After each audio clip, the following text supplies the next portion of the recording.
3 বছর অর্থাৎ 6টা সেমিস্টার হয়ে যাওয়ার পর এক্সিটের ব্যবস্থা থাকছে। অর্থাৎ তুমি অনার্স নিয়ে ভর্তি হলে কিন্তু 3 বছর পর কলেজে ভর্তি নিয়ে বিরাট বড় ঘোষণা। WB college admission 2026, college admission 2026 online apply. WB CAP college admission 2026 অবশেষে কলেজে ভর্তি শুরু হচ্ছে 18ই মে থেকে। মাইনর কোর্স, মেজর কোর্স, বড় ঘোষণা। কলেজে ভর্তি হতে চাইছো এই মুহূর্তে কিন্তু বিগ ব্রেকিং এবং সুপার এক্সক্লুসিভ আপডেট শেয়ার করব। 3 বছরের গ্র্যাজুয়েশন পাশাপাশি 4 বছরের গ্র্যাজুয়েশন, যারা ভাবছো যে পাস কোর্স নিয়ে পড়বে, ঠিক আছে, পাস কোর্সকে কিন্তু এখন বলা হচ্ছে মাইনর বা মাল্টি ডিসিপ্লিনারি সাবজেক্ট, ঠিক আছে, সেটা হবে 3 বছর। পাশাপাশি অনার্স কি কিন্তু এখন বলা হচ্ছে মেজর, ঠিক আছে। পাশাপাশি অনার্সের সাথে কিন্তু রিসার্চ করারও সুযোগ থাকছে। তো যারা যারা 3 বছর পাশাপাশি 4 বছরের গ্র্যাজুয়েশন করতে চাইছো, বিস্তারিত তথ্য শেয়ার করব, কিরকম স্ট্রাকচার হতে চলেছে 4 বছরের গ্র্যাজুয়েশন পাশাপাশি 3 বছরের গ্র্যাজুয়েশনে কি কি যোগ্যতা লাগবে, কোন কোন সাবজেক্ট নেওয়া যাবে, কেমন করে এগোবে 4 বছরের গ্র্যাজুয়েশন বা 3 বছরের গ্র্যাজুয়েশন, ঠিক আছে। কেউ যদি মাঝপথে পড়াশোনা ছেড়ে দেয় তাহলে তাকে কি ডিগ্রি দেওয়া হবে, সবটা আলোচনা করব। কলেজ ভর্তি সংক্রান্ত আজকের ভিডিও তোমাদের জন্য অত্যন্ত গুরুত্বপূর্ণ হতে চলেছে। তার আগে বলছি, যারা যারা আমাদের চ্যানেলে নতুন ভিডিও দেখছো তাড়াতাড়ি সাবস্ক্রাইব করো, পরবর্তী আপডেটগুলির জন্য এখনই সাবস্ক্রাইব করো, পাশে থাকা বেল আইকনটা অবশ্যই প্রেস করো এবং ভিডিওটি প্রচুর প্রচুর প্রচুর শেয়ার করো। এখানে তোমার হাতে দুটো অপশন থাকছে, 4 বছরের গ্র্যাজুয়েশন করারও অপশন থাকছে, 3 বছরের গ্র্যাজুয়েশন করারও অপশন থাকছে, ঠিক আছে। প্রথমে আমি আসছি 4 বছর। 4 বছরের গ্র্যাজুয়েশন অর্থাৎ যারা অনার্স নিয়ে পড়তে চাইছো, অনার্স বা মেজর কোর্সের জন্য কিন্তু 4 বছরের গ্র্যাজুয়েশন থাকছে। সেখানেও কিন্তু ভর্তিতে, অর্থাৎ তুমি 4 বছরের অনার্স নিতে চাও তাহলে তোমাকে 4 বছরের গ্র্যাজুয়েশন হিসেবে তোমাকে ভর্তি হতে হবে। সেখানে কিন্তু অনার্সের দুটো অপশন থাকছে, একটা ব্যাচেলার ডিগ্রি উইথ অনার্স আর একটা bachelor degree with honours with research, ঠিক আছে। অনার্স একটা শুধু অনার্স থাকছে আর একটা হচ্ছে অনার্স উইথ রিসার্চ। বিষয়টা একই। তুমি উচ্চ মাধ্যমিকের পর কোনো একটা সাবজেক্টে ধরো ভর্তি হলে, অনার্সে ভর্তি হলে, এবার গ্র্যাজুয়েশনে অর্থাৎ তোমার যদি গ্র্যাজুয়েশনে 75% নম্বর থাকে তাহলে কিন্তু তুমি রিসার্চ পেপারটা তুমি এলিজিবল, ঠিক আছে, রিসার্চ পেপারের জন্য এলিজিবল। সেক্ষেত্রে তোমাকে একটা রিসার্চ পেপার কমপ্লিট করতে হবে, তখন তুমি পাবে অনার্স উইথ রিসার্চ ডিগ্রি, ঠিক আছে। Bachelor of honours with research যাদের 75% নম্বর থাকবে, এইচএস না, গ্র্যাজুয়েশনে যাদের 75% নম্বর থাকবে তাদেরই কিন্তু অনার্স উইথ রিসার্চ করতে পারবে, বাদ বাকিরা শুধু অনার্স ডিগ্রি পাবে, ঠিক আছে, ক্লিয়ার। এবং এখানেও কিন্তু দেখো 4 বছরের অনার্সের মধ্যে যদি তুমি 3 বছর পরে ছেড়ে দাও তখন তোমাকে দেওয়া হবে মেজর ডিগ্রি।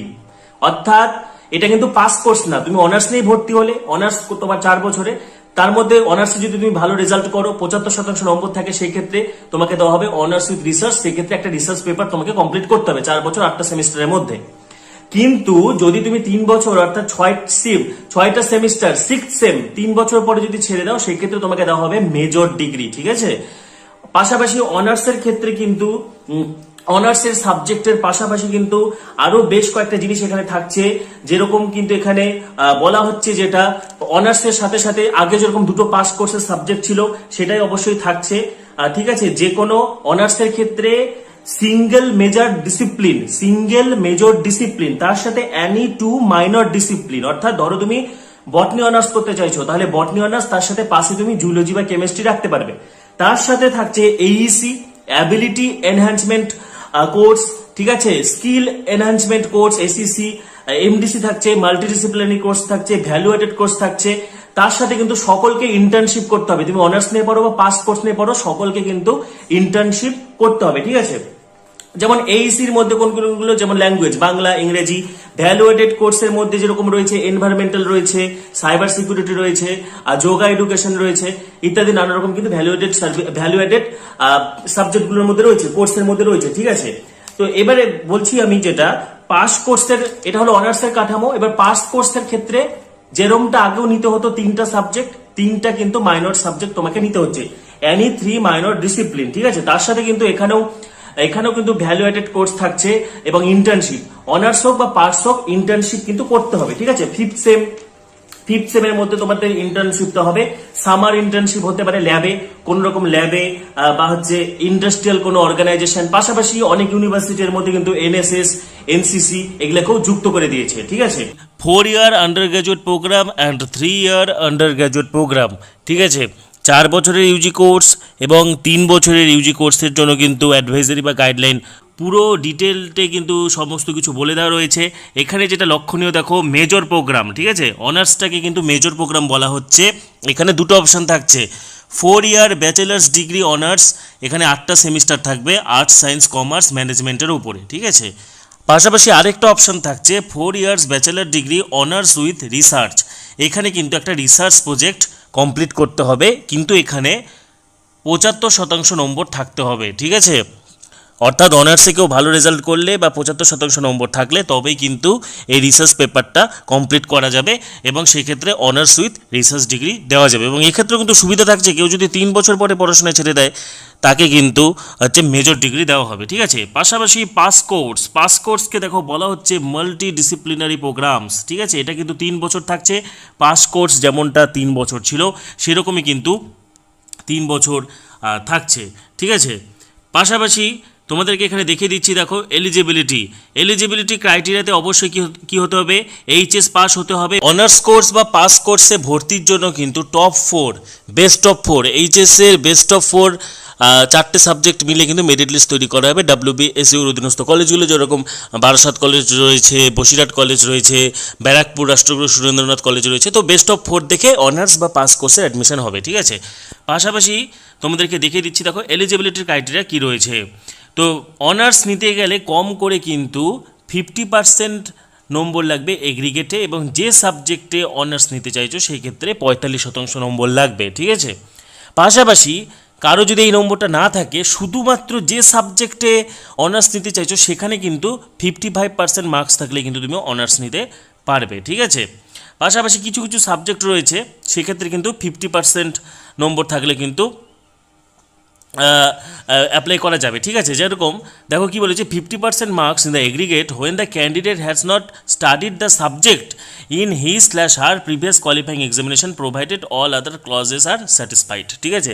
অর্থাৎ তুমি এইচএসে কোনো সাবজেক্ট পড়োনি, এরকম কোনো সাবজেক্টে যদি তুমি ভর্তি হতে চাও সেক্ষেত্রে 50% লাগবে অনার্সের জন্য, ঠিক আছে। পাশাপাশি SC/ST এদের ক্ষেত্রে 40% মার্কস লাগছে। পাশাপাশি দেখো এখানে তোমাদেরকে আমি দেখিয়ে দিচ্ছি, দেখো চয়েস অফ কোর্সেস, যেমনটা আমি বললাম যে 4 ইয়ার গ্র্যাজুয়েশনে কিন্তু কী থাকছে, AEC, ঠিক আছে, অ্যাবিলিটি এনহ্যান্সমেন্ট কোর্স থাকছে, SEC থাকছে, স্কিল এনহ্যান্সমেন্ট কোর্স থাকছে, MDC মাল্টিডিসিপ্লিনারি কোর্স থাকছে, ভ্যালু অ্যাডেড কোর্স থাকছে, তার সাথে কিন্তু কম্পালসারি হিসেবে ইন্টার্নশিপ থাকছে, ঠিক আছে। পাশাপাশি দেখো 3 ইয়ার্স গ্র্যাজুয়েশন অর্থাৎ পাস কোর্সের ক্ষেত্রেও কিন্তু তোমাকে যে কোনো 3টা সাবজেক্ট নিতে হবে, ঠিক আছে, যে কোনো 3টা সাবজেক্ট নিতে হবে। কম্বিনেশনটা তোমাদেরকে দেখিয়ে দিচ্ছি, দেখো এখানে মাল্টিডিসিপ্লিনারি কোর্স বা পাস কোর্সের ক্ষেত্রে সাবজেক্ট কম্বিনেশন হিসাবে এখানে যে ক্যাটাগরিগুলো দেওয়া রয়েছে 1 বা 2, যে কোনো 1 বা ক্যাটাগরি 1 বা ক্যাটাগরি 2, এর মধ্যে থেকে যে কোনো 2টা ক্যাটাগরি থেকে তুমি 3টা সাবজেক্ট নিতে পারো বা একটা থেকে 3টা নিতে পারো, ঠিক আছে। ধরো তুমি লাইফ সায়েন্স, এখান থেকে তুমি তাহলে এটা থেকে 3টা সাবজেক্ট চয়েস করতে পারো, বটানি, জুলজি, ফিজিওলজি, বা তুমি নিয়ে নিলে বটানি, ঠিক আছে, মাইক্রোবায়োলজি, ফুড নিউট্রিশন, বা তুমি দুটো থেকে মিল করেও নিতে পারো। এখান থেকে তুমি ধরো কেমিস্ট্রি নিলে, এখান থেকে বটানি, জুলজি, ঠিক আছে। তাহলে পাস কোর্সে তোমাকে 3টা সাবজেক্ট নিতে হচ্ছে এই টেবিলের যে কোনো দুটো থেকে, বা তুমি একটা থেকে, সবগুলো মিলিয়ে কিন্তু হবে না, ঠিক আছে। বা ধরো তুমি আর্টস গ্রুপের, তুমি এখান থেকে বেঙ্গলি, ইংলিশ নিতে পারো, বা শুধু বাংলাও রাখলে, ঠিক আছে। পাশাপাশি এখান থেকে রাখলে এডুকেশন রাখলে, ঠিক আছে, হিস্ট্রি রাখলে, ঠিক আছে, বা এখান থেকে শুধু এডুকেশন, হিস্ট্রি, সোশিওলজি রাখলে তাও কিন্তু চলবে, ঠিক আছে। পাশাপাশি এখানে দেখো ম্যান্ডেটরি সাবজেক্ট রিকোয়ারমেন্ট দিয়েছে, যেমন ম্যাথ নিতে গেলে এইচএসে ম্যাথ থাকতে হবে, ঠিক আছে। স্ট্যাটিস্টিক্স নিতে গেলে স্ট্যাটিস্টিক্স বা ম্যাথ থাকতে হবে, ফিজিক্স নিতে গেলে ফিজিক্স এবং ম্যাথ থাকতে হবে, কেমিস্ট্রি নিতে গেলে কেমিস্ট্রি অ্যান্ড ম্যাথ এইচএসে থাকতেই হবে, ঠিক আছে। জুলজি নিতে গেলে এইচএসে জুলজি বা বায়োলজি বা লাইফ সায়েন্স থাকতে হবে, বটানির ক্ষেত্রেও তাই, ঠিক আছে। এরকম কিন্তু টেবিল দেওয়া রয়েছে। যেরকম দেখো ফুড অ্যান্ড নিউট্রিশন নিতে গেলে কিন্তু অবশ্যই কেমিস্ট্রি এবং বায়োলজি থাকতে লাগবে, ঠিক আছে। তো পাশাপাশি এখানে দেখো প্যাটার্ন দেওয়া রয়েছে সেমিস্টার 1 ধরো তুমি অনার্স নিলে তাহলে তোমাকে একটা অনার্সের মেজরের 2টো পেপার থাকবে, ঠিক আছে। ফার্স্ট সেমে একটা মাইনর থাকবে, একটা AEC থাকবে, যেরকম বাংলা হতে পারে বা ইংলিশ হতে পারে, একটা ভ্যালু অ্যাডেড কোর্স থাকবে, ঠিক আছে, যেমন ধরো EVS থাকলো, ঠিক আছে, সেম টু তো তাই থাকবে। এইভাবে কিন্তু এখানে ইন্টার্নশিপ বাধ্যতামূলক হচ্ছে, 5th সেমে কিন্তু ইন্টার্নশিপ। বলে রাখি এখানে তুমি পাস নিয়ে পড়ো বা অনার্স নিয়ে পড়ো, এখানে কিন্তু ইন্টার্নশিপ করতে হবে। পাশাপাশি তো এখানে খুব গুরুত্বপূর্ণ 3 বছর অর্থাৎ যখন 6টা সেমিস্টার হয়ে যাবে সেখানে কিন্তু এক্সিটের ব্যবস্থা থাকছে। ঠিক আছে, 3 বছর 6টা সেমিস্টার হয়ে যাওয়ার পর কিন্তু এক্সিটের ব্যবস্থা থাকছে। ঠিক আছে, আরেকবার বলছি, 3 বছর অর্থাৎ 6টা সেমিস্টার হয়ে যাওয়ার পর এক্সিটের ব্যবস্থা থাকছে। অর্থাৎ তুমি অনার্স নিয়ে ভর্তি হলে কিন্তু 3 বছর পর তুমি পড়াশোনা ছেড়ে দিলে তখন কিন্তু তোমাকে দেওয়া হবে মেজর ডিগ্রি। ঠিক আছে, পাশাপাশি পাস কোর্স কিন্তু 3 বছরই থাকছে। ঠিক আছে, পাস কোর্স 3 বছর থাকছে এবং অনার্স হোক বা পাস কোর্স হোক তোমাকে কিন্তু অবশ্যই ইন্টার্নশিপ করতে হবে। ঠিক আছে, পাশাপাশি দেখো এখানে ইন্টার্নশিপের মধ্যে কি কি থাকছে, দেখো ইন্টার্নশিপের মধ্যে দেখো কোথায় কোথায় ইন্টার্নশিপ দিতে পারে। ঠিক আছে, ইন্টার্নশিপ কোথায় কোথায় হতে পারে, সামার ইন্টার্নশিপ হতে পারে, যে কোনো ল্যাবে, ইন্ডাস্ট্রিয়াল অর্গানাইজেশনে হতে পারে। এখানে কিন্তু এনএসএস, এনসিসি এগুলোকেও ইনক্লুড করা হয়েছে। ঠিক আছে, পাশাপাশি দেখো ভ্যালুয়েটেড কোর্সের মধ্যে কী কী রয়েছে, environmental studies, cyber security, yoga, education, এগুলো সমস্ত রয়েছে। ঠিক আছে, যোগা অ্যান্ড মেডিটেশন এই সমস্ত জিনিসগুলো কিন্তু রয়েছে। পাশাপাশি এখানে তোমাদেরকে আরেকটি জিনিস দেখিয়ে দিচ্ছি, দেখো এখানে ইউজিসির দেখো সোয়াম কোর্স। ঠিক আছে, মেজর বা মাইনরের পাশাপাশি যে কোর্সগুলো বললাম যে এসিসি, এমডিসি, ভিএসসি, ঠিক আছে, তুমি যদি সোয়াম থেকে কোর্স করো তাহলে কিন্তু এই কোর্সগুলো না করলেও চলবে। ঠিক আছে, কলেজ ট্রান্সফারের ব্যবস্থাও কিন্তু থাকছে। ঠিক আছে, একটি কলেজে তুমি ভর্তি হলে প্রয়োজনে কিন্তু তোমার সুবিধা মতো তুমি অন্য কলেজে অবশ্যই ট্রান্সফার নিতে পারবে। আজকের ভিডিওতে কিন্তু তোমাদেরকে আমি 4 ইয়ার গ্র্যাজুয়েশন এবং 3 ইয়ার গ্র্যাজুয়েশন, 4 বছর এবং 3 বছরের গ্র্যাজুয়েশন কোর্সের স্ট্রাকচারটা বুঝিয়ে দিলাম।